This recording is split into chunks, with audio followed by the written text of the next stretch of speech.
Meaning of dental dam.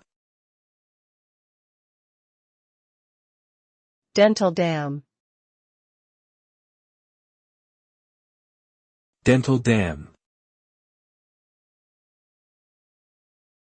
Dental dam. Dental dam. A dental dam is a thin, rectangular sheet made of latex that is used during oral sex to protect against sexually transmitted infections, STIs. It is placed over the vulva or anus to create a barrier between the mouth and the genitals. This can reduce the risk of STI transmission through oral sex. Dental dams are often used by people who have multiple sexual partners or who engage in risky sexual behaviors.